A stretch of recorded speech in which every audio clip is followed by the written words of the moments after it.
Bonsoir à toutes et à tous. On va lire un passage, une étude de Rabbi Nathan dans le Sefer Meshivat Nefesh, le livre de Meshivat Nefesh.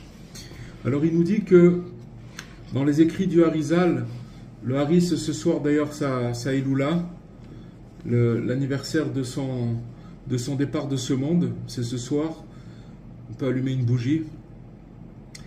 Et il nous dit le Harizal que dans les écrits du Harizal, il aborde beaucoup le sujet des rétractions, des restrictions extraordinaires de la lumière divine, par alternance. Il nous parle maintenant de comment le monde il a été créé, d'accord ? Comment le monde il est venu, comment il est devenu dans le monde dans lequel on est, dans cette terre-là, comment elle a été créée, tous les univers aussi. Mais si vous voulez, ce monde il s'appelle le monde de la réparation, et on va expliquer certaines choses qui vont nous faire comprendre des phénomènes que l'on vit, mais que peut-être qu'on n'arrive pas à expliquer. Et à la lumière de cette étude, avec l'aide de Dieu, on va expliquer certaines choses. Alors, il nous explique que cette lumière divine qui est descendue par l'alternance, il faut comprendre qu'avant la création du monde, la lumière divine, elle était infinie. Et donc, il y avait personne qui pouvait la recevoir. Et donc, là où elle arrivait, cette lumière infinie, elle pouvait faire du mal, parce que elle était. Donc Dieu, il a été obligé de la rétrécir, de la réduire, et avec une alternance, c'est-à-dire que avec un mouvement d'aller et venu. Ce qui est dans le terme du Harizal, c'est Ratso Veshov, aller et venu, et aussi en touchant et sans toucher. C'est des termes de Kabbalah. Et tout ça, ça précède la création du monde. Et donc, parce qu'il faut savoir qu'au départ, Dieu, il a rétracté sa lumière du monde. Et il a rétracté sa lumière, après quoi il a commencé à attirer un certain niveau de lumière. Donc, c'est-à-dire qu'il ne pouvait pas envoyer la lumière à l'état pur, il était obligé de la contracter pour qu'elle puisse être reçue. Mais ensuite, la lumière, elle est retournée d'où elle venait, et il en restera qu'une marque, une empreinte de cette lumière. Il restera qu'une marque de cette empreinte, de cette lumière. Parce qu'il n'était pas encore possible de supporter l'intensité de cette lumière. Ensuite, il a attiré encore une certaine lumière, Dieu, au moyen d'une nouvelle contraction extraordinaire. D'accord ? Donc on voit que c'était encore un deuxième passage, plusieurs passages comme ça, où il a contracté, il a envoyé sa lumière, la lumière elle est revenue, et encore elle est revenue, en la contractant encore après. Ensuite, il a dissimulé cette lumière à nouveau, pour pas qu'il y ait d'excès de lumière. Ça veut dire que c'est comme des prismes, c'est comme des convertisseurs, c'est comme si que vous prenez un fichier et vous le rétrécissez parce qu'il est trop gros.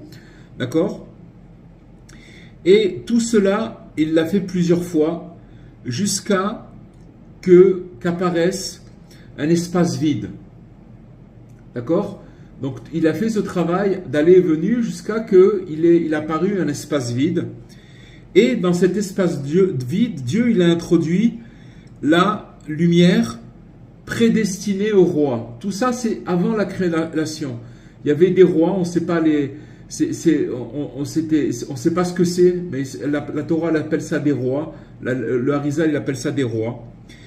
Et ces rois-là, ils n'ont pas pu supporter cette lumière.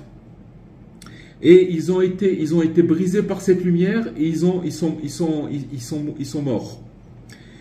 Jusqu'à ce que commence le monde de la réparation. Après tous ces événements-là, une fois qu'il a fait aller et venir cette lumière, jusqu'à qu'après il y a eu des rois qui devaient la recevoir et qui n'ont pas pu supporter cette lumière et qui sont morts, qu'il y a eu une brisure, une cassure, et seulement après a commencé notre monde, ce qui s'appelle le monde de la Olam Hatikun, le monde de la réparation. Et donc, il faut savoir que cette brisure, elle a eu lieu parce que, il nous dit Rabbi Nathan, il n'y avait pas encore d'élan provenant du bas. puisqu'il n'y avait pas encore de créature, l'homme n'existait pas encore. Donc si vous voulez, c'était une lumière qui allait de haut en bas, mais il n'y avait pas encore quelqu'un pour la recevoir, donc il n'y avait pas d'élan qui provenait du bas. Et donc l'essentiel de cet élan, il est réalisé par qui? Par l'homme. Jusque grâce à sa capacité, alors justement grâce au fait qu'il a réalisé, qu'il réalise cet élan d'en bas, alors il peut jouir du libre arbitre. C'est-à-dire que tant que, si vous voulez, il n'y a pas un élan de cet homme qui est en bas, d'accord, que lui commence quelque chose, n'importe quoi, un petit geste, quelque chose qui s'appelle un élan d'en bas, alors si vous voulez, c'est grâce à cette capacité de cet élan d'en bas qu'il a pu jouir l'homme du libre arbitre. On va expliquer. Et il faut savoir aussi que le processus que nous venons de décrire et il est lui-même, ce processus, il permet l'existence du libre arbitre. Parce que tant que, si vous voulez, l'homme n'avait pas été créé et qu'il n'avait pas fait un élan d'en bas, un élan qui vient de lui-même, qui déclenche quelque chose, alors il n'y avait pas encore de libre arbitre. Parce qu'il faut savoir que tout le penchant, toute la force du penchant au mal, il tire son origine de cette brisure originelle. Tout ce processus qu'on a expliqué très très brièvement, on pourra en parler beaucoup, mais si vous voulez, il faut comprendre d'où vient cette brisure, d'où il y a eu une brisure, et que tout le penchant au mal, il tire sa force de cette brisure. Maintenant, lorsque notre libre arbitre, lorsque par notre libre arbitre, on emporte une victoire ou la victoire contre le mauvais penchant, ça veut dire que maintenant il se présente à nous une situation où on doit choisir entre le bien et le mal, et toujours l'homme sera confronté à cette chose-là, c'est-à-dire qu'il va se présenter devant lui des situations où il devra choisir entre le bien et le mal, ce qu'appelle le libre arbitre.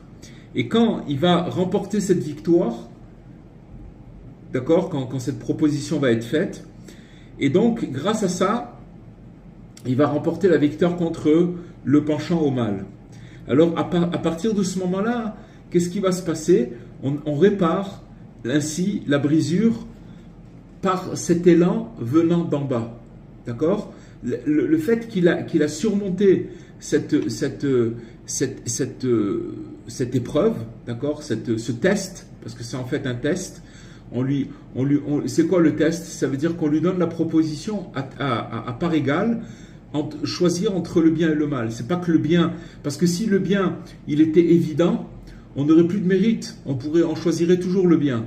Mais comme il y a le bien et le mal qui sont au même niveau, donc la personne elle se retrouve devant le libre arbitre, et à ce moment-là, s'il arrive à surmonter son libre arbitre et à choisir le bien, alors il va réparer cette brisure par l'élan qui est venu d'en bas et qu'il a suscité en fait. Il a suscité cet élan.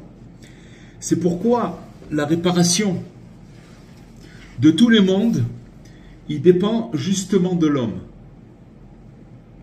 Et toutes les étapes de rétraction, d'accord, comme on a appelé, on a expliqué tout à l'heure, c'est-à-dire les restrictions, la rétraction, la diminution qui ont été préparées, c'est ces restrictions, ces rétractions qui ont préparé la création du monde, telles que nous les avons décrites tout à l'heure plus haut, d'accord? Et toutes ces restrictions, ces rétractions, elles se trouvent aussi chez l'homme. Parce qu'il faut savoir que des fois, une personne, elle a une lumière qui lui embrase le cœur et qui, en fait, cette lumière, elle correspond à l'infini, à cette lumière infinie. Parce qu'il n'y a pas de limite à ce désir Mais seulement il faut restreindre cet embrasement. Parce que s'il ne restreint pas cet embrasement, il va brûler. C'est-à-dire que cette lumière-là, elle est trop forte. C'est-à-dire que dès qu'on a un désir, on ressent un désir de se rapprocher de Dieu, alors c'est la lumière infinie qui rentre en nous. Mais il faut savoir que cette lumière-là, elle est dangereuse. Ça veut dire que si elle n'est pas prise à un niveau, elle n'est pas canalisée et qu'elle n'est pas transformée comme un transformateur, d'accord? Alors, il faut, si vous voulez, on est obligé de la restreindre. Et toutes les étapes qui sont successives de retrait qui se produisent avant la création doivent forcément être vécues par l'homme. Ça veut dire que tout ce qu'on a expliqué plus haut sur la création du monde, c'est exactement le même phénomène qui se passe avec chacun de nous sans arrêt tout le temps. C'est ce qui explique d'ailleurs les hauts et les bas. Pourquoi? Parce que, en fait, c'est tout ce qui se passe avec l'homme, c'est l'achèvement, en fait, de la réparation, de la création à sa perfection. C'est-à-dire que, si vous voulez, il y a eu la création du monde, ensuite, toutes ces étapes, jusqu'à que l'homme, il a été créé, jusqu'à que l'élan d'en bas, il a commencé à fonctionner, et maintenant, depuis la création du monde jusqu'à la fin, si vous voulez, ça s'appelle la création jusqu'à sa perfection, puisque l'homme, il va passer des milliards et des milliards de haut et de bas, parce que finalement, c'est cette lumière qui vient et qui repart, qui vient et qui repart. Mais c'est ça la création du monde. C'est comme ça que le monde il a été créé, et que l'homme, il doit passer par toutes ces étapes aussi. Parce qu'il faut savoir que le monde tout entier, il n'a été créé que pour l'homme, qui doit tout rectifier justement par l'élan d'en bas. C'est-à-dire que tout le secret, c'est cet élan d'en bas. C'est-à-dire cet élan d'en bas, il nous dévoile Rabbi Nathan que c'est quelque chose de très très très important et très élevé, que des fois, on se trouve dans des situations où on ne peut rien faire, où on est complètement paralysé, mais que peut-être un petit élan, qu'on se jette à faire quelque chose de petit, c'est ça qui s'appelle l'élan d'en bas, et de ça tout dépend, pour réparer la situation. Et c'est pour la raison pour laquelle Dieu a fait un peu rayonner sa face, il fait rayonner sa face, pour ensuite la cacher. On ressent, des fois on sent un rayonnement de Dieu sur nous-mêmes, on se sent bien, on a l'esprit élargi, et après on perd ce rayonnement, et on se retrouve dans un esprit rétréci. Voilà. Et donc ceci se produit à chaque époque, il nous dit Rabbi Nathan, chez chacun et à tout moment, tout ça pour le libre arbitre. Parce qu'en fait, ce qui permet l'existence du libre arbitre, c'est en fait l'alternance de dévoilement et de dissimulation. Quand il y a une alternance, ça veut dire qu'on reçoit la lumière, on la ressent, elle est bénéfique, et donc ça s'appelle un dévoilement, et ensuite on la perd, et là on rentre dans la phase de dissimulation. Et donc c'est ça le principe en fait des phases d'élévation et de descente que rencontre l'homme. D'accord?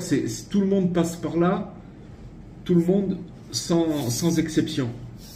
Seulement quand, à la lumière de Rabbi Nathan, quand il nous explique tous ces principes, alors c'est des choses qu'on arrive peut-être à mieux appréhender, à mieux nous comprendre, et puis aussi à moins s'affoler.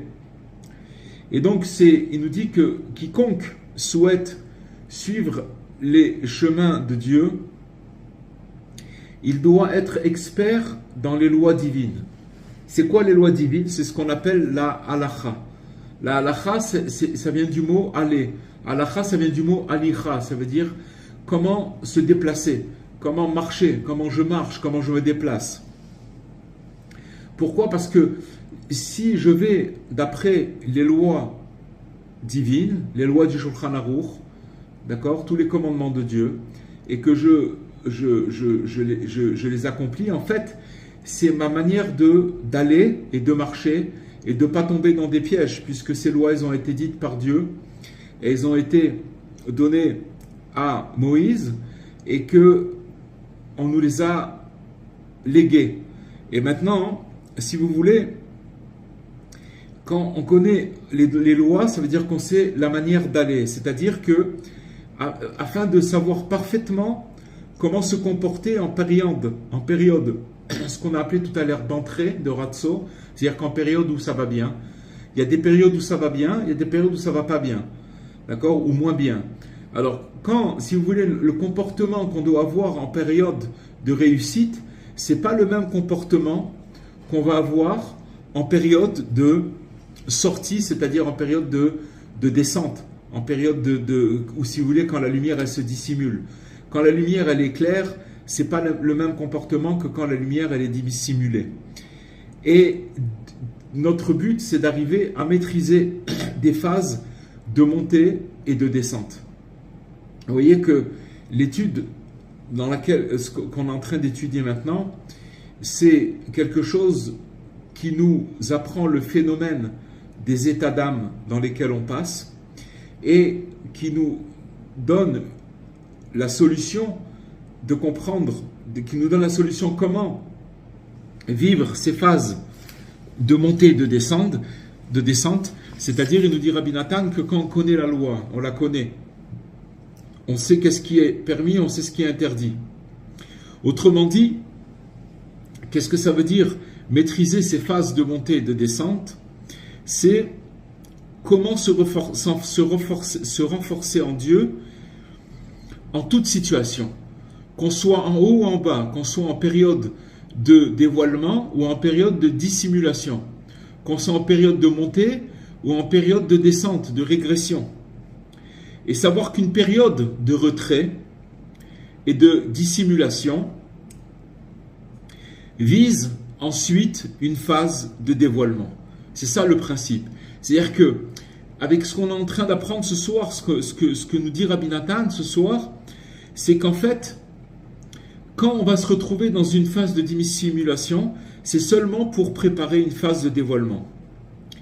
Mais seulement, il faut savoir que, puisque ces phases de retrait, ils sont à l'origine de l'emprise de rigueur, ça veut dire que quand on est dans l'emprise de rigueur, c'est-à-dire que ce qu'on appelle des dynimes, ça veut dire que la personne elle est dans un rétrécissement dans son vécu dans lequel il vit, les choses elles sont serrées, elles sont coincées, elles sont rétrécies. Ça s'appelle des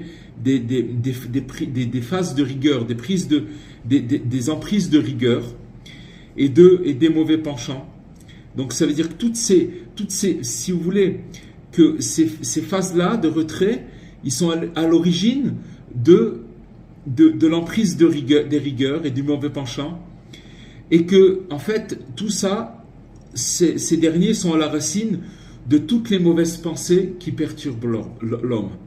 En fait, vous voyez, quand on a des mauvaises pensées et quand la personne elle est perturbée dans ses pensées, il faut savoir que ça vient de la brisure qui a été faite au moment où Dieu il a envoyé sa lumière, et que cette lumière-là, elle a fait une cassure, elle a fait une brisure, parce qu'elle était, bien qu'il l'a diminuée, qu'il l'a rétractée pour qu'elle puisse être reçue, mais combien même elle a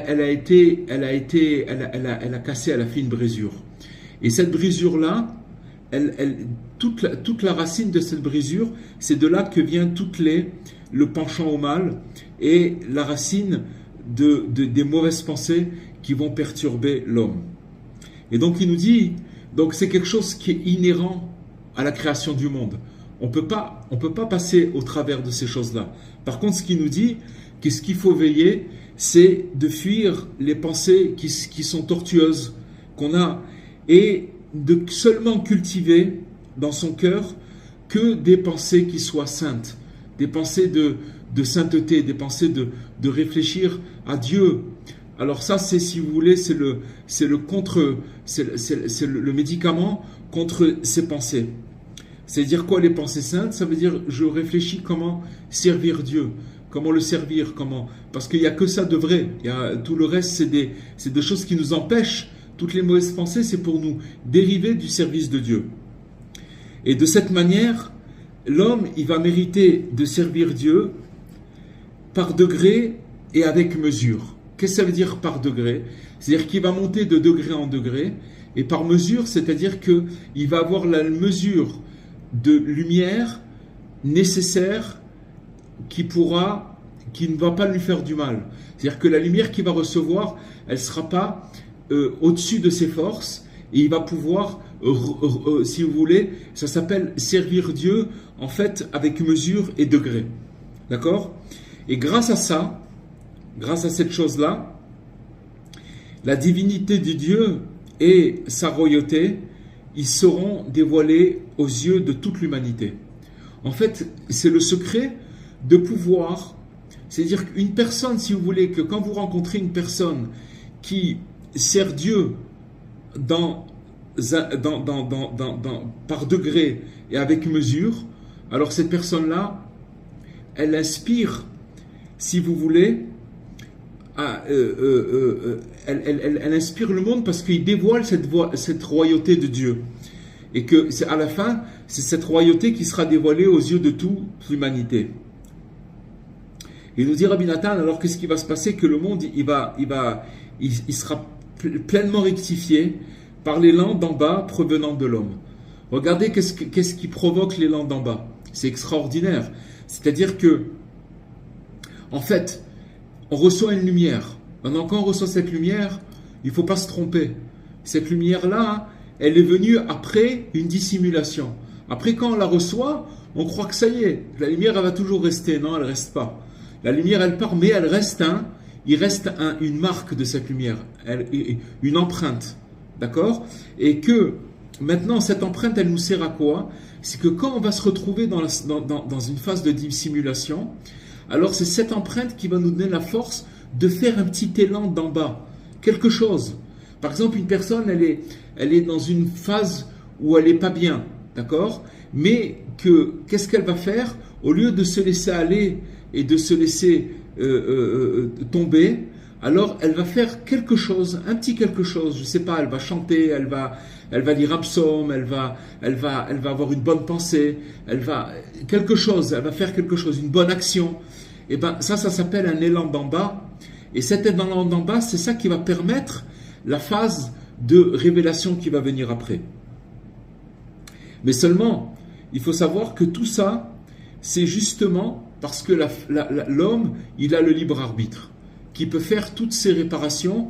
Et en fait, chacun dans ce monde, il participe à la rectification du monde, à cette brisure originelle que le monde il a vécu avant qu'il y ait la création du monde, et que maintenant chacun nous, avec nos petits efforts qu'on fait, et nos petits efforts de réveiller par l'élan du bas, d'accord, même si c'est insignifiant, alors on participe à cette réparation et à la rectification du monde. Et comme il nous dit qu'à la fin, si vous voulez, c'est la royauté de Dieu qui va être dévoilée et qui va arriver aux yeux de toute l'humanité. Et donc, ce qu'on a expliqué, en fait, c'est là, pour l'essentiel, en fait, le renouvellement de l'œuvre de la création qui se réalise chaque jour. En fait, chaque jour, on vit exactement ce même processus. Ça veut dire qu'en fait, Dieu, il assombrit et il illumine. Vous voyez, tout à l'heure, la nuit est arrivée, c'est un assombrissement.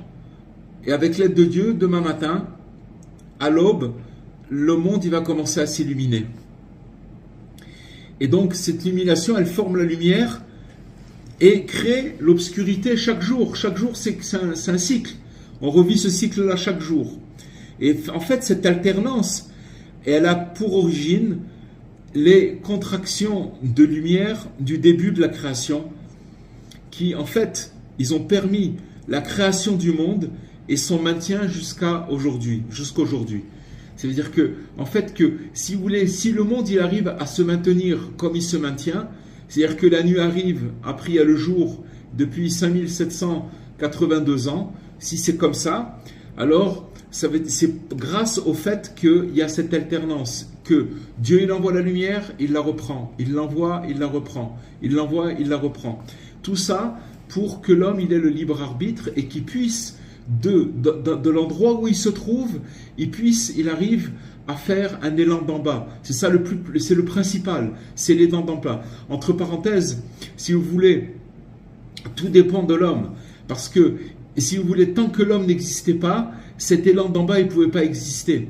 La preuve, c'est que avant la création de ce monde, Dieu envoyer de la lumière, qu'il a reprise jusqu'à qu'il y a un moment où il l'a envoyé à des rois. Ces rois, ils ont reçu cette lumière et ils ont eu une brisure, ils sont décédés de cette lumière-là. Et seulement après cet événement, le monde il a commencé à être créé. D'accord ? Donc ce renouvellement, il a pour but essentiel, ce renouvellement qu'on vit tous les jours, de l'obscurité et de la lumière, il a pour but essentiel pour l'homme qui est doté du libre arbitre. Et il nous dit Rabbi Nathan que cet homme, l'homme, celui-ci, il s'est vu remettre l'ensemble du monde entre ses mains dans le but d'attirer sa divinité, la divinité de Dieu, et de révéler la royauté divine sur terre en faisant preuve de ses propres rétractions de lumière selon son libre arbitre. C'est-à-dire que maintenant, une personne, quand elle va vivre des phases de dissimulation, par le fait qu'il va choisir le bon côté, il va choisir, au lieu de choisir le mal, il va choisir le bien. Donc ça va être son élan d'en bas, d'accord ? Mais il n'y a que lui qui peut le faire. C'est grâce à ça qu'il va dévoiler une parcelle de divinité et de la royauté divine sur terre. Mais seulement ça doit passer par ses propres rétractions, par ses propres dissimulations de lumière et selon aussi son libre arbitre. Donc il doit essentiellement, finalement l'homme, il doit essentiellement contracter le feu brûlant de son cœur afin qu'il ne soit pas destructif. Donc il doit arrêter ce feu qu'il y a dans son cœur et il doit veiller à prendre le dessus sur ses mauvaises pensées. Et il doit cultiver uniquement des pensées positives jusqu'à qu'il va parvenir à servir Dieu progressivement et avec mesure, comme on l'a expliqué plus haut. Et donc tout ça, il correspond, nous dit Rabbi Nathan, à la création de tous les mondes et à leur maintien. Il faut savoir que dans le monde dans lequel on vit, qui s'appelle la Terre, d'accord, le monde de la réparation, Olam HaTikun, à part ça, il y a des univers entiers qui dépendent de ce monde, de notre monde. Parce que s'il n'y avait pas, si vous voulez, tout l'univers, ce qu'on appelle le cosmos, et bien plus encore, c'est des univers immenses qui dépendent seulement dans le monde dans lequel on vit. Puisque dans le monde dans lequel on vit, il y a l'homme, et que l'homme, il est doté d'un libre arbitre, et de choisir entre le bien et le mal. Donc, et si vous voulez, ce libre arbitre-là, quand il va choisir le bien, il va faire un élan d'en bas qui va permettre à ce monde de continuer à fonctionner, puisque, si vous voulez, il a contribué à cette alternance de cette lumière. Ça veut dire qu'il a reçu de la lumière, il l'a perdue, et malgré qu'il a perdu, il a continué à choisir ce bien pour qu'après, il reçoive encore une lumière qui va être plus adaptée à lui et qui va être plus supportable. Petit à petit, parce qu'il faut savoir que quand Dieu il nous donne sa lumière et qu'il la cache après, c'est tout simplement parce que cette lumière, elle peut être dangereuse pour la personne. Sinon, la personne, si elle était que dans la lumière, son âme, elle pourrait partir, la personne, elle pourrait s'envoler d'extase. Mais Dieu, il veut qu'on soit en extase, mais aussi les pieds sur terre. Il veut les deux. C'est pas, vous avez des fois des gens qui sont que sur terre et qui sont pas dans l'extase, si vous voulez, ils montent pas. ou alors ceux qui montent et qui n'ont pas les pieds sur terre. Dieu, il veut qu'on soit dans les deux. C'est-à-dire que d'un côté, on est de la lumière, mais que d'un autre côté, on sache prévenir, qu'on sache que quand il arrive une situation, comment vivre cette situation et ne pas, si vous voulez, se faire brûler par cette lumière. Il nous dit que tout cela, tout ce dont on a parlé maintenant, ça se passe aussi pour les justes, pour les tzadikim, qui, eux, ils rencontrent aussi de nombreuses élévations et chutes, mais de manière très subtile. Et donc, leur esprit, il se voit momentanément, et il se voit momentanément, et puis après, il s'illumine de nouveau. Tout ça avec beaucoup de finesse et de grande sainteté. Et donc, les restrictions dont on a parlé plus haut, elles concernent surtout ceux qui ont déjà transgressé les commandements de la Torah et doivent se repentir. C'est-à-dire, c'est pour nous tous, d'accord ? On ne parle pas des grandes tzadikim, que ça les concerne pas. Mais pour nous tous, si vous voulez, le fait qu'on a transgressé les commandements de la Torah et qu'on doit se repentir, et donc il nous dit que comment on arrive à faire se repentir, grâce qu'on peut y parvenir seulement par la force des justes qui sont éminents, des grands justes, et qui, en fait, ces justes-là, ils attirent la miséricorde divine, même sur les gens qui sont éloignés, et qui éclairent, ces justes, ils éclairent leur cœur à ces gens éloignés par des profonds conseils. Comme on est en train d'étudier ce soir, c'est des conseils extraordinaires et très très profonds. Vous avez qu'à faire le tour de toute la terre, au niveau de la psychiatrie, de la psychanalyse, de la psychologie, de tout ce que vous voulez. Vous ne pouvez pas arriver à cette conception de principes qu'on est en train d'apprendre maintenant. C'est des choses qui sont très très très élevées, mais qui nous sont amenées à nous, qui sommes très éloignés. Et donc les justes, ils encouragent le cœur de ces gens qui sont éloignés par des profonds conseils, et ils encouragent à chaque fois de façon merveilleuse, de manière à ce qu'ils méritent de revenir vers Dieu. Quel que soit le lieu où ils sont tombés, peu importe où ils sont arrivés, mais les justes éminents, Rabbi Nachman, tous ces conseils, c'est justement pour éclairer le cœur de tous ces gens éloignés et qu'ils ont besoin d'un chemin de retour, et même si ils sont tombés dans les lieux, n'importe quel lieu où ils soient tombés. Mais seulement, malgré tout, il nous dit qu'il est indispensable qu'ils aient tous ces gens, qu'on est obligés, nous tous, d'avoir un élan d'en bas. Un élan d'en bas, comme on a expliqué tout à l'heure, parce que sans cet élan d'en bas, rien n'est possible. C'est-à-dire que si vous voulez, à chaque fois sachez une chose, c'est qu'à chaque fois qu'on est sorti, qu'on a eu une élévation, c'est que en s'en rendant compte ou sans s'en rendre compte, on a eu un élan d'en bas, on a eu quelque chose qui s'est passé, même que ce soit infiniment petit, mais il s'est passé quelque chose de notre côté qui a déclenché tout le reste après, tout le processus. Et il nous dit, c'est ce qui explique en fait toute la succession d'innombrables montées et descentes dont toute personne fait l'expérience, y compris celles qui sont très éloignées de Dieu.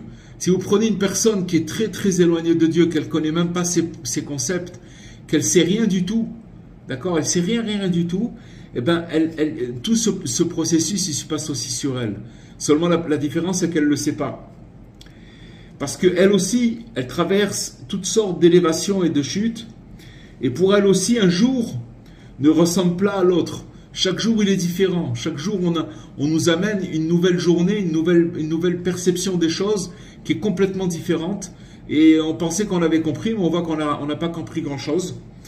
Et même dans une seule journée, il nous dit Rabbi Nathan que chacun rencontre d'innombrables changements. Ça ne s'arrête pas sans arrêt, ça n'arrête pas de bouger.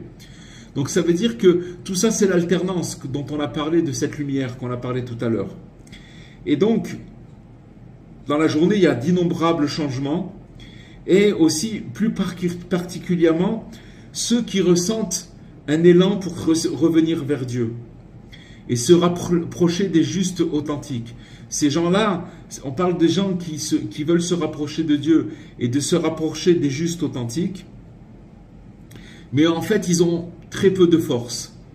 En fait, c'est nous, d'accord ? On a envie de se rapprocher du juste, mais on n'a pas trop de force. Alors, il faut savoir que le penchant au mal, il nous dit Rabbi Nathan, que il s'acharne sur ces gens-là. Et il creuse au-dessous d'eux, parce qu'il veut les faire trébucher. Imaginez-vous que quelqu'un, maintenant vous êtes en train de marcher, d'accord, sur une route, et que en dessous de la route, il y a quelqu'un qui fait un souterrain, d'accord, qui fait en dessous de la route, et que Dieu préserve, que la personne va marcher, elle va tomber dans ce souterrain-là, d'accord, parce qu'il y a quelqu'un qui creuse en même temps que la personne, elle avance sur la route. Alors, sachez que les gens qui veulent se reprocher de Dieu et du juste authentique, alors le penchant au mal, il s'attaque à eux, à ces personnes-là, parce qu'ils creusent au-dessous d'eux, et parce qu'ils veulent les faire trébucher. Et eux, ils s'efforcent de résister à cette attaque, mais ils rencontrent aussi beaucoup de changements, parce qu'il y a beaucoup de choses qui changent. Et c'est quoi les changements? C'est qu'ils rencontrent beaucoup d'élévation et beaucoup de chutes. Ça ne s'arrête pas, ça monte, ça descend, ça monte, ça descend. Parce que comme il est écrit, il montait au ciel et descendait aux enfers, dans les abîmes. Ils montent au ciel et ils descendent dans les abîmes.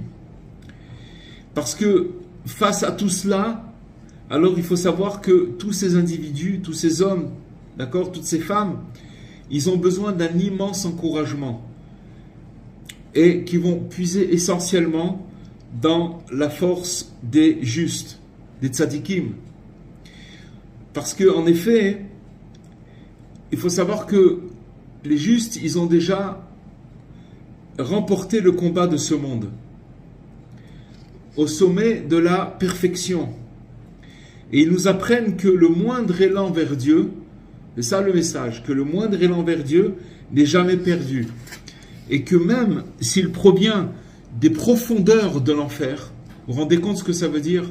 Ça veut dire que maintenant une personne, elle se trouve dans les abîmes les plus grands. Ça peut être, même si vous la voyez, qu'elle a l'air tout à fait sereine, ou alors extérieurement on ne voit rien sur elle, mais que dans son esprit, elle est très très bas. C'est-à-dire elle a un état d'esprit où elle a perdu ses repères, d'accord? Et que donc ça s'appelle l'enfer pour elle, là où elle se trouve.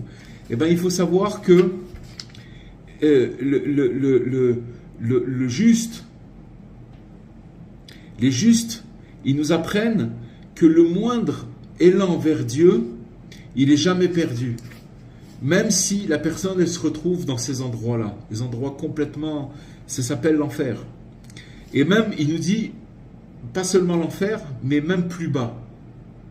Vous vous rendez compte, ça veut dire que, même plus bas, ça veut dire que même si une personne dit, ah oui, mais là, il ne parle pas pour moi, il parle pour une personne qui est encore plus, qui est moins abîmée que moi.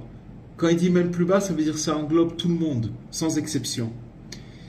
Et il nous dit que plus encore, des réparations, quand cette personne elle fait un élan du bas, alors il y a des réparations extraordinaires qui sont réalisées par les grands justes, qui recueillent tous les points positifs. Parce qu'il faut savoir qu'un élan du bas qui vient de l'enfer, mes amis, ça s'appelle un point positif. Ce point positif-là, il est récupéré tout de suite par le juste, par le tzaddik, et ils vont tout rectifier, ces points qui ont été récupérés par le tzaddik. Ils vont tout rectifier. Mais il nous dit, Rabbi Nathan, que l'essentiel pour que tout ce processus se fasse, c'est qu'il ne s'oppose pas à ces justes. C'est qu'il ne soit pas contre ces justes. Malheureusement, on trouve des fois sur notre chemin des gens qui se permettent de parler sur les tzadikim, et que non seulement il ne doit pas s'opposer contre eux, mais il doit accomplir au contraire leurs paroles, et ces paroles qui sont toujours renouvelées, les paroles des justes, et qui éveillent un élan toujours nouveau vers Dieu. C'est ça la parole du juste. C'est que quand on va l'étudier, on va être renouvelé toujours d'un nouvel élan. Alors il nous dit, Rabbi Nathan, qu'à la fin, nous tous, on méritera alors une bonne destinée, et on aura une grande part qui va correspondre à l'élan d'en bas, par cet élan d'en bas, s'accomplit la réparation de tous les mondes. C'est une étude qui est grandiose, dans la mesure où, si vous voulez, on nous explique, en fait, la création du monde et comment les choses elles se sont enchaînées et que sont arrivées jusqu'à nous l'homme. C'est-à-dire que l'homme, comment l'homme pourquoi il a été créé, que tous les mondes ils dépendent de l'homme. C'est-à-dire que finalement, le monde de la réparation, c'est le monde le plus bas qui existe dans toute la création de Dieu, et que l'homme, c'est l'être le plus bas et éloigné de Dieu, mais que par son élan d'en bas, il répare tous les univers et il permet de réparer cette brisure qu'on a vue au tout début, cette lumière, cette intensité de lumière, il permet de la réparer, et petit à petit, il va pouvoir servir Dieu à son degré et avec mesure. Et ça s'appelle être à sa place. Quand on sert Dieu dans son degré, dans sa mesure, alors on resplendit, on est joyeux, et tout va bien. C'est l'harmonie. Mais pour arriver à ça, il faut beaucoup de montées, beaucoup de descentes. Voilà. Je mets le micro si vous avez... Kavodra, très beaucoup, très beaucoup. Ça veut dire en fait, chaque restriction, elle va nous permettre d'accéder à une nouvelle lumière si on arrive à nous avoir cet élan. Exactement, exactement. Mais de toutes les façons, quoi qu'il en soit, Dieu il provoque que même si on ne le fait pas consciemment, il y a toujours quelque chose, mais il faut consciemment on voit que c'est autre chose, parce que ce qu'on a appris ce soir, c'est, si vous voulez, que quand on a une dissimulation, il faut savoir qu'après on l'oublie. Si on l'oubliait pas, on l'oublie complètement. Ça c'est sûr, mais des fois le problème c'est pas la dissimulation en soi, c'est combien de temps on va rester dans cette restriction, et c'est cette méconnaissance de cette période qui nous met dans une panique totale. Parce que si on pense, quand on est dans la restriction, que directement après on va avoir de la lumière, alors on n'a plus peur. Oui, mais vous savez, la longueur de la restriction, elle est en fait par rapport à la lumière qu'on va recevoir après. Et en fait, je vais vous dire une chose, la restriction... Ça veut dire que plus la restriction elle est grande, plus la lumière sera... Non, d'abord la restriction, elle est à la mesure de chaque personne et comment la personne est constituée par rapport à ses paramètres, par rapport à ce qu'elle est, par rapport à son âme. Mais ce que je veux dire par là, si vous voulez, que la restriction, c'est elle qui va faire le récipient pour recevoir la lumière qui va venir après. Sans cette restriction, la lumière qui va venir après, elle va brûler. Elle va brûler la personne. C'est pour ça qu'il nous dit ici, Rabbi Nathan, que quand une personne elle est enflammée dans son cœur et qu'elle a un feu, son cœur il brûle, d'accord, ça arrive à tout le monde, tout soudain on a envie de faire les trucs et tout. Il faut savoir que cette lumière, c'est comme la première lumière originelle, si on peut dire, que Dieu l'a envoyée pour pouvoir créer cet espace vacant, pour pouvoir créer dans cet espace vacant tous les univers. C'est le Harizal qui explique la création du monde, comment ça s'est passé. Maintenant, chez un homme, c'est la même chose. Si vous voulez, la lumière de Dieu, Dieu est obligé de rétrécir et de rétracter cette lumière pour qu'il puisse la recevoir. C'est comme si, j'ai donné cet exemple 1000 fois, C'est comme si qu'un nouveau-né, il sort du ventre de sa maman et qu'il dit, ouais, on va lui donner un bon steak là maintenant. Il va manger une bonne entrecôte, il va prendre des forces. Vous le tuez, que Dieu préserve. D'accord? Il faut d'abord qu'il ait le lait de la maman, petit à petit, et quelques mois, et puis après, au bout de quelques mois, on lui donne un petit peu de compote, un petit peu comme ça, c'est par alternance, jusqu'à qu'il s'habitue petit à petit aux aliments, petit à petit. C'est exactement la même chose. Si vous voulez que Dieu il veut nous faire profiter de cette lumière-là, seulement cette lumière-là, elle est intense. Et qu'on doit la recevoir maintenant. Ce qu'on a étudié ce soir, c'est le secret de recevoir la lumière avec degré, à part degré et mesure. Quand vous voyez un tzaddik, sachez une chose, que vous voyez, ah ça c'est un tzaddik, alors sachez une chose, c'est que vous voyez une personne qui vit la lumière de Dieu, la lumière infinie, avec degré et mesure. Vous comprenez ? Oui. C'est ça que vous voyez. Quand vous voyez un tzaddik, vous voyez ça. Au moment de la restriction, le tzaddik ou la personne qui essaie de s'en sortir, c'est à ce moment-là qu'elle crée le kéli pour recevoir la prochaine lumière. Exactement. Et ça, on dit que pour les tzaddikim, pour les justes, on a vu que ça se fait d'une manière fine. C'est-à-dire qu'ils ont des montées et des descentes. Nous, c'est très lourd. Parce que vous comprenez, on doit réparer. Mais pour les grands tzadikim, alors pour eux c'est très fin. Et les tzaddik éminents comme Rabbi Nachman, lui, il vient nous amener, si vous voulez, il veut qu'on reçoive cette lumière. Seulement, il nous explique, attention avec cette lumière. En général, je vais vous dire une chose. Les descentes qu'on vit, c'est parce qu'on a une lumière trop intense. Parce que la lumière, c'est une extase. On dit, waouh, je veux. C'est comme quelqu'un, par exemple, on lui dit, il est diabétique, d'accord? Et il va commencer à manger un pot de Nutella ou un pot de chocolat. Mais il aime le chocolat. Mais vous savez ce qui va se passer? C'est une intensité de lumière. Il va exploser. Il va avoir une extase parce qu'il va rentrer en... Mais après, ça risque de le coûter très cher.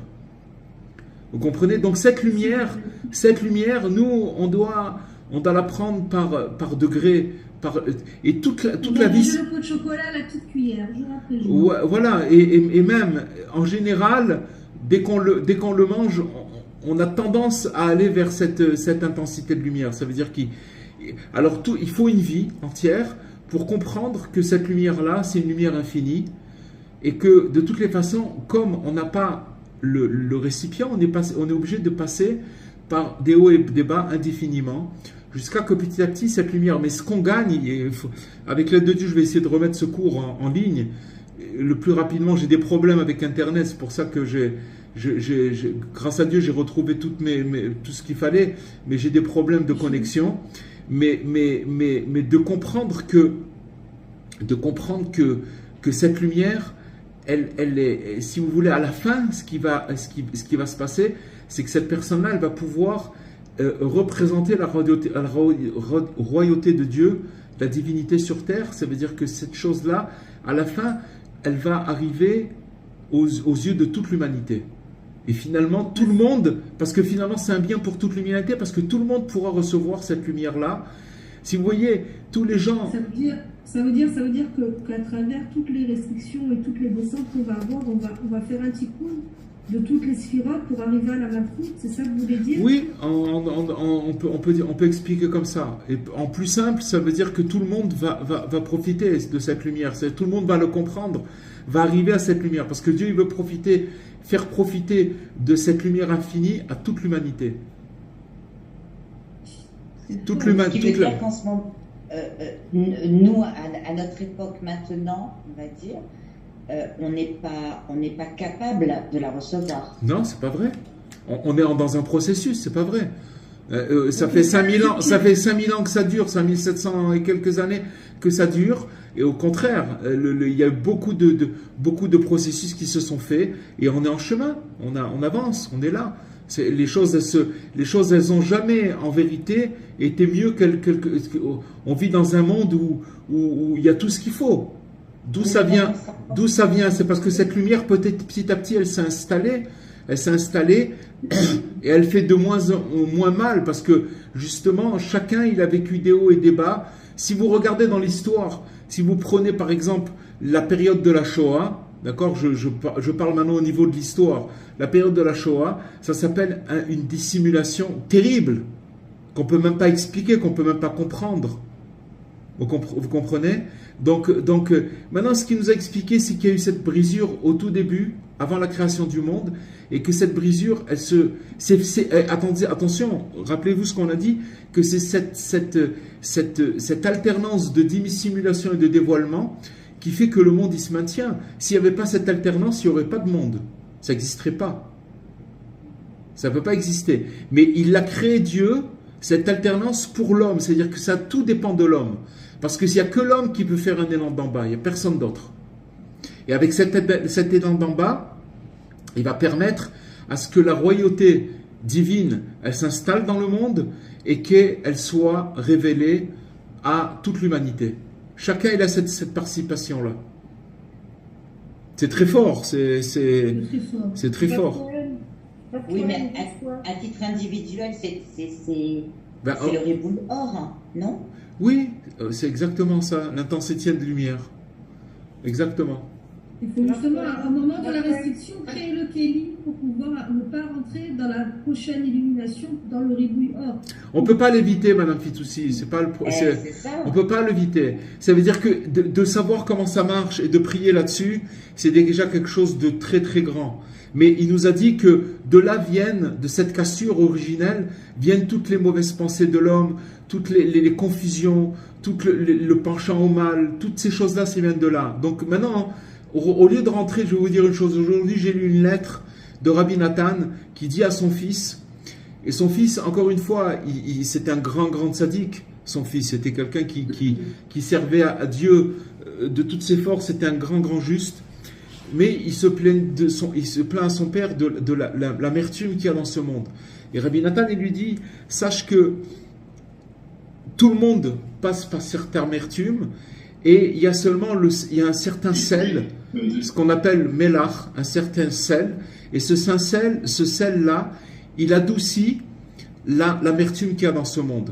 Et il parle de c'est l'alliance du sel qui est en vérité le tzaddik. Il parle de Rabbi Nachman. Il dit que maintenant, les enseignements de Rabbi Nachman, que nous, comme on connaît,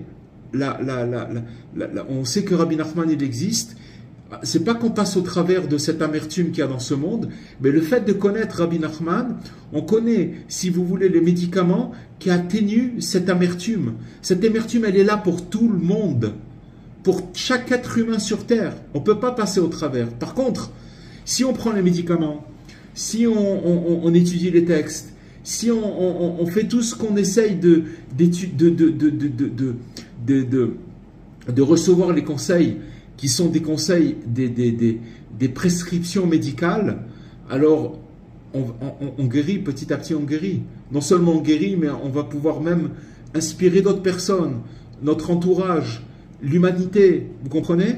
C'est ça, c'est pas que, voilà, c'est pas que pour nous-mêmes, c'est pour tous les gens qui sont autour de nous.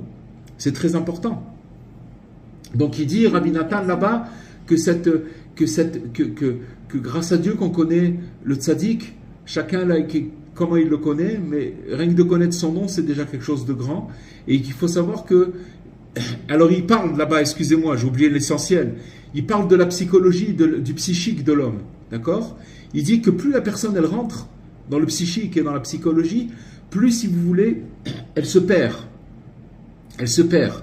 Il dit, grâce à Dieu, sois content, mon fils, dans sa lettre, qu'on a un docteur qui est expert dans les maladies de l'âme. Il est expert. C'est le plus grand. Il connaît tout, il sait tout. Il a tout expérimenté. Et que maintenant, comme tu le connais, alors tu n'as plus qu'à les puiser là-bas ses conseils, les renouveler ses conseils, et les renouveler, et les renouveler. Et c'est ça notre travail. C'est ça notre travail. C'est de se rapprocher de. C'est comme quelqu'un, il est malade, il a le médicament, mais j'ai pas les forces, je peux pas, j'ai truc, voilà, j'ai truc. Il souffre, mais il peut pas prendre le médicament. Ça aussi, c'est encore, si vous voulez, ça aussi, ça fait preuve, ça démontre, ça dénote à quel point la personne elle est malade. C'est comme une fois Rabbi Nachman. Parce qu'ils ont peur du diagnostic. C'est vrai, mais ça aussi c'est un mérite. Mais il faut savoir qu'une fois Rabbi Nachman il a raconté qu'une fois il y avait un roi qui avait un fils, et ce fils là, il était très très malade, et très très malade, à tel point qu'il pouvait rien avaler. Ses dents elles étaient serrées, sa bouche fermée. Et il avait des conseillers qui ont cherché, des médecins, il a amené tout le monde, jusqu'à qu'il y a quelqu'un qui est venu, un chacham, il a dit, moi, je peux guérir ton fils. Seulement, je peux essayer, j'ai la potion qui va le guérir. Il dit seulement, cette potion, pour la faire, c'est une fleur. Cette fleur, on la trouve sur une montagne, il faut monter sur la montagne, et on ne trouve qu'une fleur. Après, il faut aller dans une autre montagne, on n'en trouve qu'une seule fleur aussi, de la même espèce. Donc il faut partir, aller dans des montagnes, monter, travailler, ramener une quantité de fleurs, faire une potion avec ça, et après cette potion-là, c'est sûr que si elle rentre une goutte dans la bouche de ton fils, il va guérir. Seulement, pourquoi il faut amener beaucoup de fleurs et faire une grande potion? Parce qu'on va prendre une marmite de cette potion, et on va lui jeter sur le visage, et peut-être qu'il va rentrer là-bas une goutte à travers les dents, et là il sera sauvé. Alors Rabbi Nathan il dit, cette parabole, elle parle des enseignements de Rabbi Nachman. C'est des potions. Et que nous, c'est nous les malades.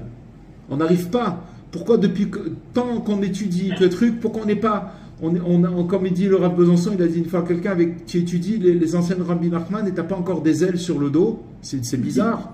C'est bizarre que tu n'as pas d'ailes sur le dos. Parce que ça veut dire qu'on est tellement malade que notre bouche et nos dents elles sont fermées. Mais il dit Rabbi Nathan que si un jour on reçoit une goutte des enseignements de Rabbi Nachman, une petite goutte, c'est fini, c'est terminé, on sort complètement, on est guéri complètement. Alors il faut demander à Hachem demander à Hachem et de prier et de fréquenter, au moins de savoir où elle est l'adresse déjà, c'est déjà pas mal, c'est déjà beaucoup. Où elle est l'adresse. Et même si je suis malade, je peux demander à Hachem, regarde, je suis malade, aide-moi à fréquenter les enseignements de Rabbi Nachman, aide-moi à les recevoir, aide-moi à les diffuser, aide-moi. Tout ça, c'est si vous voulez, brasser cette marmite de potion, qu'une petite goutte qui rentre, elle va. Et des fois, je vais vous dire une chose, des fois, elle ne rentre pas chez nous, et en disant certaines paroles, ça peut rentrer chez les autres. C'est pas grave. Grâce à Dieu, ça peut sauver d'autres personnes. Et le principal, c'est que, voilà, de brasser, de dire et de faire, et de prendre les médicaments. Quand vous parlez de la lumière... Attendez, un par un. Vas-y, Léa. Après Farah. D'abord, Léa. Bonsoir, Raphaël.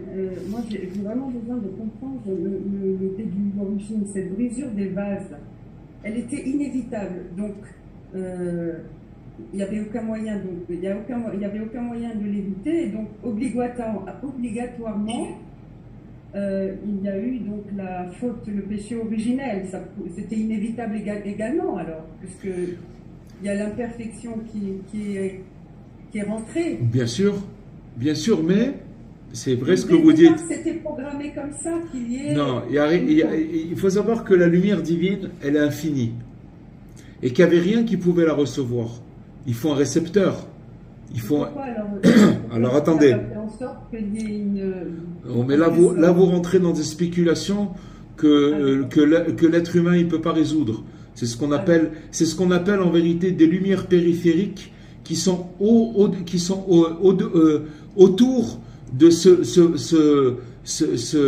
comment on appelle ce vase vacant qu'on a parlé tout à l'heure, cette périphérie vacante où Dieu c'est autour de cette chose-là. Et c'est dangereux de spéculer là-bas parce qu'on n'a pas la réponse. Okay. Maintenant, pour répondre à votre question, c'est que, en fait, c'est vrai que c'était inévitable, puisque cette lumière, elle a créé des brisures et que l'origine des brisures, si vous voulez, c'est ça qui amène toutes nos élévations et nos descentes. Mais il a fallu passer par tout ça pour créer l'homme. Parce que Dieu, il a fait tout ça, il s'est donné du mal pour faire tout ça, parce qu'il aurait pu vivre dans un monde infini sans avoir de réceptacle, qui est l'homme, et rester dans un monde de lumière. Mais il n'y a personne qui aurait pu profiter de cette lumière. Dans sa grande miséricorde, il a pris cette lumière, il a commencé à la faire descendre petit à petit. Et ça a cassé des choses, puisque une lumière, après il l'a reprise, il l'a remise, il a essayé de la distiller et de la contracter au maximum. Jusqu'à qu'il y a eu cette brisure, et maintenant on est dans le monde de la réparation. Olam Hatikun, c'est-à-dire le monde dans lequel on vit, mais tout dépend de l'homme, madame. Tout dépend de l'homme. Ça veut dire que maintenant, notre élan d'en bas, quand on se trouve dans une descente, dans une dissimulation, c'est notre élan d'en bas qui va réparer notre brisure et la brisure originelle, et qui va amener la royauté divine à la face de toute l'humanité. Vous vous rendez compte quel programme, c'est extraordinaire. En vérité, vous dites, mais pourquoi ça s'est passé comme ça? Mais si ça n'était pas comme ça, il n'y aurait pas eu d'homme, il n'y aurait eu rien du tout, il n'y aurait pas d'humanité, il n'y aurait pas eu il ne se serait rien passé. Comprenez? Le fait qu'on peut en parler, ça veut dire que c'est vrai qu'il y a eu un processus qui est inévitable et qui est inévitable et qui va continuer jusqu'à la réparation complète. Mais quand on va arriver à la réparation complète, le monde il va arriver plus haut que avant la création du monde. Je ne sais pas si vous comprenez ce que ça veut dire. C'est-à-dire que Dieu il aura réussi à installer sa lumière dans le monde par degrés et mesures, et tout le monde la supportera, et tout le monde vivra dans une félicité extraordinaire. En attendant, celui qui fréquente les textes et les études de Rabbi Nachman, il ressent un reflet de ces choses-là. Et que dans son chaos, dans sa cacophonie, il arrive à remettre de l'ordre par les médicaments que le tzaddik il nous a donnés. Je crois qu'il y a Chava aussi qui voulait poser une question. Oui, enfin moi est-ce que la lumière, moi je suis très perturbée avec la lumière, c'est la Kedusha? Pas forcément. Non, ça veut dire la lumière. Déjà, vous voyez comment Rabbi Nathan nous a dit tout à l'heure que la lumière qu'on voit le matin quand on se lève, ça fait partie de le dévoilement. Et la dissimulation, c'est la nuit. Maintenant, c'est vrai que si vous allez plus loin, on peut expliquer aussi que la lumière, c'est la sainteté, c'est ces trucs. Mais déjà, au niveau simple, comprendre comment ça marche. Comprenez? Comment ça marche? Une bonne idée, une bonne pensée, ça s'appelle une lumière aussi. Oui. Des pensées confuses, des pensées mauvaises pensées, ça s'appelle l'obscurité. Comprenez? C'est tout. C'est à ce niveau-là déjà. Après. Et ce que je voulais savoir, c'était justement, est-ce que quand on va chez le tzaddik, quand on va au man, particulièrement, voilà, quand on va au man, cette sensation de lumière, de doucha, est-ce que c'est un partage que Rabbi Nachman nous fait? C'est un cadeau qui nous offre quand on est là-bas, ou c'est chacun qui reçoit cette lumière de façon individuelle, par son propre élan ou par son propre rapprochement avec le tzaddik? De toutes les façons, vous allez voir que pour aller au man, il faut inévitablement un élan d'en bas, à savoir prendre un billet d'avion, aller à l'aéroport, monter dans l'avion, prendre un taxi, ne pas dormir, être fatigué du voyage, tout ça, ça s'appelle élan d'en bas. C'est-à-dire que si quelqu'un n'amène pas sa carcasse à Oman, toutes les réparations qui sont liées à Oman, elles ne se font pas. Donc, à partir du moment où la personne elle a fait cet élan d'en bas et qu'elle se retrouve chez le tzaddik, après il y a des choses extraordinaires qui se passent avec lui. Pour ça qu'en vérité... C'est un partage de lumière. Après, oui, vous pouvez appeler ça un partage de lumière si vous voulez, oui. Mais c'est surtout, bien sûr que c'est un cadeau, mais c'est quoi le cadeau? Le cadeau, c'est qu'on va recevoir le transformateur à son niveau, chacun à son niveau, pour pouvoir tenir dans les phases de dissimulation et de dévoilement. Quoi qu'il arrive. C'est un générateur, alors. C'est pas un transformateur, là, c'est le générateur. Non, oui, non, mais quand je dis un transformateur, c'est-à-dire que quand vous allez recevoir cette lumière, il faut savoir la traduire. Parce que si quelqu'un reçoit une lumière, je vais vous expliquer, et qu'après, d'ailleurs c'est une chose qui se passe, quand on va à Ouman et qu'après on revient d'Ouman, on a l'impression d'être descendu aux enfers, c'est horrible, c'est difficile. Pourquoi? Parce qu'on monte très très haut, et puis après on se retrouve où c'est qu'on était avant d'aller à Ouman.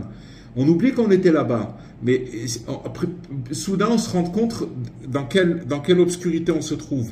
Mais d'un autre côté, ce qu'on a reçu là-bas, c'est ce qui nous permet de rentrer dans l'obscurité et de tenir là-bas, de pas complètement perdre espoir. Ce coup-ci, on revient avec la lampe de poche. Voilà. Si vous voulez. Rav Cohen, ce Shabbat, j'ai lu une explication du Ramchal sur les 42 étapes du désert dans la Parashat Massé. Ouais. Et très intéressant parce que chaque étape, c'est en fait une étape de la vie. Et la première étape, qui est Ramsès, elle fait allusion au Tzimtzum. Ouais. Et chaque étape, comme ça, relate la vie de l'homme jusqu'à la fin, qui est la dernière étape, qui est en fait l'arrivée du Mashiach. Complètement. Mais vous allez voir que les 42 étapes qui sont relatées dans la paracha, ils ne savaient pas quand est-ce qu'ils allaient s'arrêter et repartir. Ça veut dire que c'était l'inconnu complet. Et donc ça veut dire que c'est une phase de dévoilement et de restriction sans arrêt. Mais c'est ça qu'a forgé le peuple, c'est ça qui leur a permis de rentrer en Eretz Israël et de recevoir la terre d'Israël. Comprenez? J'ai vous dit tout à l'heure, Raph, quand j'ai dit que le problème de la restriction, c'est de ne pas savoir combien de temps elle va durer, comme à l'image des étapes, exactement comme vous dites. Exactement. Mais vous voyez que, oui, mais alors dans ce cas-là, ce que ça veut dire, si c'est à l'image des étapes, c'est en fait, on arrive, ça pourrait faire lieu de la suite du cours. C'est qu'en fait, comment on arrive à tenir dans ces étapes sans savoir combien de temps elles vont durer, ces zones de restriction, c'est seulement en sachant que ce que je suis en train de vivre, c'est pour mon bien. Et ça veut dire quoi? Ça veut dire que c'est que de la émouna, ça veut dire c'est la confiance en Dieu. J'ai confiance en Dieu. Je sais que maintenant ce que je suis en train de passer, c'est pour mon bien et qu'il m'amène dans un truc extraordinaire. Mais seulement pour pouvoir recevoir cette chose extraordinaire, je dois rentrer dans une phase de restriction qui va m'amener une lumière. Cette lumière-là, quand je vais la recevoir, elle va être bénéfique pour moi.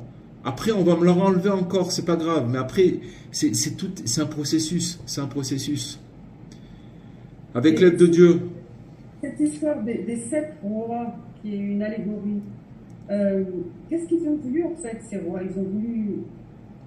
Je sais pas, il faudrait... Je vous dire, cette histoire des 7 rois, c'est l'endroit le plus secret qu'il y a dans la Torah. C'est-à-dire, c'est un passage très très secret, c'est avant la création du monde. Et en fait, ils n'ont rien voulu puisque c'est Hachem qui les a créés.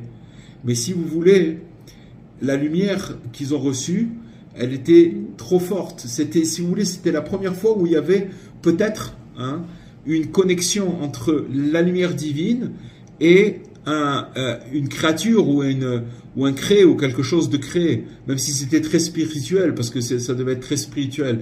Mais c'était encore, si vous voulez, par rapport à cette lumière, c'était quelque chose de comment dirais-je, c'était quelque chose de palpable qui ne pouvait pas supporter cette lumière intense. Et donc il y a eu cette brisure. Bon, voilà, c'est des choses très profondes.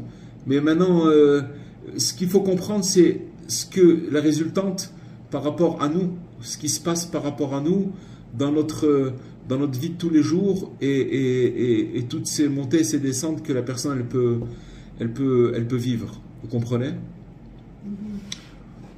Voilà, chers amis. Vous pouvez nous conseiller un livre en français où on peut lire tout ça, tout ce que vous nous avez dit? Dans le Meshivat Nefesh, c'est le Meshivat Nefesh Il existe en français aussi. Il Mais s'appelle. Léa, tu peux le lire en hébreu, c'est un hébreu très simple, à chaque fois en hébreu. Il est simple, mais il faut puiser il faut l'expliquer aussi. C'est sûr. Il faut l'expliquer. Rabbi Nathan. Et c'est des passages, ouais, c'est des passages de l'Ikuta Halachot qui sont, par exemple, là, ce qu'on a lu aujourd'hui, c'est un passage, attendez, je vois dans quoi? Une seconde.